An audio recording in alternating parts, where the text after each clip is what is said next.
মুসলমান ভাইদের একটাই চিন্তা, তারা আর গরু কুরবানি দিতে পারবে না। ভাই, আপনাদের যে গরুই কুরবানি দিতে হবে তা তো কোথাও লেখা নেই। তবে হ্যাঁ, কুরবানি প্রথাটা যেভাবে চালু হয়েছিল সেইটা যদি মানেন তাহলে কিন্তু আপনারা বিপদে পড়ে যাবেন। কারণ হযরত ইব্রাহিম, সেই ইব্রাহিমের কাছে তার প্রিয় জিনিসটা কুরবানি চেয়েছিল আল্লাহ। হযরত ইব্রাহিমের প্রিয় জিনিস ছিল কে? তার ছেলে ইসমাইল। ইসমাইলকে তিনি আল্লাহর নামে কুরবানি দিয়েছিল। তা আপনি আপনার ছেলেটাকে কুরবানি দেন না আল্লাহর নামে, দেখি আল্লাহ আপনার ছেলেটাকে আবার ফেরত দেয় নাকি, যেভাবে ইব্রাহিমকে দিয়েছিল, তার ছেলে ইসমাইলকে বাঁচিয়ে দিয়েছিল। তার মানে আপনি দিতে পারবেন না, কারণ আপনি আপনার আল্লাহকে আপনি ভালোবাসেন না। আর বর্তমান জামানায় এটা আইনত অপরাধ,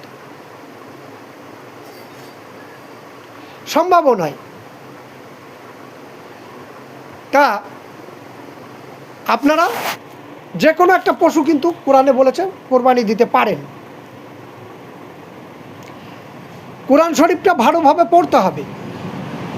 আল্লাহ যেরকম বলেছে তুমি পশু কুরবানি দাও, সেরকম সূরা 22 আল হজ্জ আয়াত নাম্বার 37-এ আল্লাহ পরিষ্কার বলেছে কুরবানির রক্ত এবং মাংস আল্লাহ গ্রহণ করে না। তিনি গ্রহণ করেন কি? ভক্তি। তাহলে যে জিনিসটা আল্লাহ গ্রহণ করে না, আপনারা সেই জিনিসটা কুরবানি দেবেন কেন? আল্লাহ তো ভক্তিটা গ্রহণ করবে,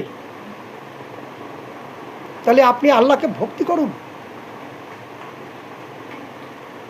যদি কোনো মুসলমান সত্যিকারে কোরআন শরীফ পড়ে, তাহলে সে পশু বলি কখনো একটা পশুর প্রাণ হত্যা করবে না। কারণ কোরআনেই আল্লাহ বলেছে যে আমি রক্ত এবং মাংস, কুরবানির রক্ত এবং মাংস গ্রহণ করি না, আমি গ্রহণ করি ভক্তি। তাহলে কুরবানি ছাড়াও তো তাকে তো ভক্তি করা যায়, কি যায় না? যায়। কোরআনটা বাংলায় পড়তে হবে, আপনারা পড়েন না।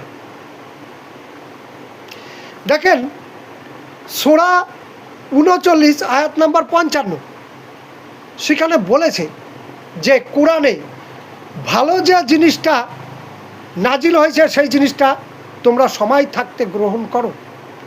ভালো জিনিসটা গ্রহণ করতে বলেছে।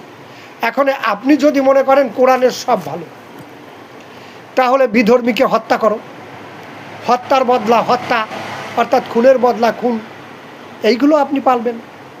আপনি উগ্রপন্থী হবেন, আপনি ভালো মানুষ হতে পারবেন না, আর আপনি চিরদিন ওই জাহান্নামে নিক্ষিপ্ত হবেন। তাই কোরআনটা পড়তে হবে, বুঝতে হবে। আজ এ পর্যন্ত। ভিডিওটি ভালো লাগলে বেশি বেশি করে শেয়ার করুন।